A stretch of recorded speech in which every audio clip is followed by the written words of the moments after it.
Delhi liquor scam మీద మొత్తం మీద క్లీన్ చిట్ వచ్చింది. దీని మీద మీరు ఇప్పుడు మాట్లాడాలంతే. ముందు మేము ఎప్పటి నుంచో చెప్తా ఉన్నాము, ఉద్యమ నాయకుడైనటువంటి కేసీఆర్ గారు కూడా స్వయంగా ఈ సంబంధించినటువంటి లిక్కర్ కేసులో దీంట్లో మన్ను కూడా లేదు, ఇది కేవలం రాజకీయ ప్రేరేపితమైనటువంటి కేసు తప్పితే నన్ను ఎదుర్కోలేనటువంటి బీజేపీ చౌటలు, బీజేపీ సన్నాసులు నా బిడ్డపైన ప్రతీకారం తీర్చుకోవడం కోసం పెట్టినటువంటి కేసు ఇది. నా బిడ్డ కడిగిన ముత్యంలాగా బయటకు వస్తా అని చెప్పేసి ఆ రోజు ఉద్యమ నాయకుడైనటువంటి కేసీఆర్ గారు ఏదైతే అన్నారో అదే విధంగా ఈరోజు ఇసుమంత తప్పు కూడా చేయకుండా ఈరోజు ఆ యొక్క దాంట్లో 50,000 పేజీల ఛార్జ్ షీట్ వేసిళ్ళు, సుమారు 22 నెలల సుదీర్ఘ విచారణ చేసిళ్ళు. ఈ తెలంగాణ ప్రాంతానికి, తెలంగాణ అస్తిత్వానికి, ఈ ప్రాంత సంస్కృతులను పునర్నిర్మాణం చేసినటువంటి కవితక్కను తీసుకుపోయి, ఈ ప్రాంత పండుగ అయినటువంటి బతుకమ్మను విశ్వపీఠం పైన పెట్టినటువంటి కవితమ్మను తీసుకుపోయి ఢిల్లీ సంబంధించినటువంటి తిహార్ జైళ్లలో దరిదాపుగా అఫీషియల్గా పేపర్స్ కానీ వాళ్ళు రాయకపోవచ్చు అక్కడ ఉన్నటువంటి ఉష్ణోగ్రతలను 52 డిగ్రీల ఉష్ణోగ్రతలు, 48-52 డిగ్రీల మధ్యలో ఉండేటువంటి ఉష్ణోగ్రతలల్లో ఆడబిడ్డను తీసుకుపోయి హింసించినటువంటి వాళ్ళు ఎవరండి? అలా ఇక్కడ ఉన్నటువంటి జాతీయ పార్టీలు, ఇక్కడ ఉన్నటువంటి కేసీఆర్ గారు లాంటి ఉద్యమ నాయకులను ఆ రోజున ఎదుర్కోలేక ఇక్కడ ఎంపీ స్థానాలను కైవసం చేసుకోవడం కోసం కవిత గారి పైన వాడినటువంటి పాచిక. దీని వెనుక బీఆర్ఎస్లో ఉండబడేటువంటి కుట్రదారులు, గుంటనక్కలు కూడా దీని వెనుక ఉన్నారు. ఏదైతే కేసీఆర్ గారి వెంట మందులు ఇస్తూ మంచినీళ్ళు ఇస్తూ తిరిగేటువంటి ఒకడైతే ఇంకొకటి గుంటనక్కగా ఇప్పుడు కవితక్క రోజు పొద్దులేస్తే చెప్తారు కదా, అట్లాంటి గుంటనక్కలు కూడా కవిత గారిని ఇరిగించేటువంటి క్రమంలో వాళ్ళు కూడా దీని వెనుక ఉన్నారు.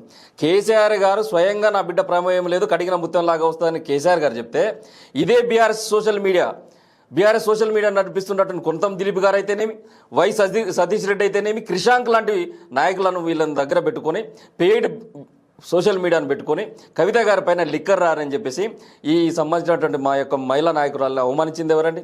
ఇలా ఏం సమాధానం చెప్తారు బీఆర్ఎస్ నాయకులు? నిన్న మొన్నటిదాకా కామెంట్స్ పెట్టినటువంటి బీఆర్ఎస్ నాయకులు ఏం సమాధానం చెప్తారు?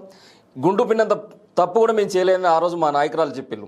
అంతే ధైర్యం గుండెలను నింపుకున్నాం, అదే ఆత్మవిశ్వాసాన్ని గుండెలను నింపుకున్నాం, ప్రజలలోకి పోయినాం, మా దారిని వెతుక్కున్నాం. ఈరోజు ప్రజలు మాకు బ్రహ్మరథం పడుతుంటే ఇలా బీఆర్ఎస్ నాయకులు మా పైన గుడ్డగాల్చి మీదేసేటువంటి ప్రక్రియకు తెరలేపిళ్ళు. అంటే మీ ఆది నాయకుడు అయినటువంటి కేసీఆర్ గారి యొక్క మాటలను కూడా లెక్క చేయకుండా మీరు ఎవరి కబంధాస్తాల్లో పనిచేస్తూ ఉన్నారు? అంటే హరీష్ రావు కబంధాస్తాల్లో పనిచేస్తూ ఉన్నారు. హరీష్ రావు చెప్పినటువంటి దానికి మీరు తోగుపుకుంటూ మీరు మీ సోషల్ మీడియా పనిచేస్తూ ఉంది.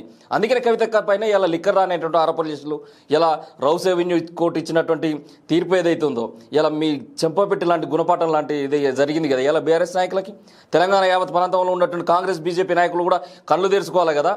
ప్రతిపక్షాల యొక్క గొంతు నొక్కాలని చెప్పేసి కనుక చూస్తే ఇట్లాంటి తీర్పులు ఖచ్చితంగా వస్తాయి. ప్రజాస్వామ్యంలో ఖచ్చితంగా సత్యం గెలుస్తుంది, సత్యమే విజయమైతే అనే విధంగా కవితకు ఈరోజు కోర్టు ఇచ్చినటువంటి క్లీన్ చీట్ ఏదైతుందో ఇలా యావత్ తెలంగాణ సంబంధించినటువంటి ఉద్యమకారులు వీళ్ళందరి తెలంగాణ జాగృతి కుటుంబ సభ్యుల యొక్క విజయంగా భావిస్తున్నాం.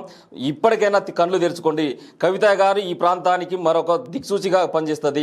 ఈ ప్రాంత ప్రయోజనాలను తాకట్టు పెడుతున్నటువంటి జాతీయ పార్టీల యొక్క అంతు చూడడానికి శివంగిలాగా పనిచేస్తుంది, ఒక రాణి రుద్రమాదేవిలాగా పనిచేస్తుంది, ఒక సమ్మక్క సారక్క చాకల ఐలమ్మ యొక్క ప్రతీకగా కవితగా పనిచేస్తుంది. ఇప్పటికైనా ఒళ్ళు దగ్గర పెట్టుకుని మీరు కనుక ఉండకపోతే మాత్రం బీఆర్ఎస్ నాయకులకు ప్రజాక్షేత్రంలో తగిన బుద్ధి చెప్తామని చెప్పేసి ఈ యొక్క తీర్పును తెలంగాణ జాగృతి తరపున మేము స్వాగతిస్తాను.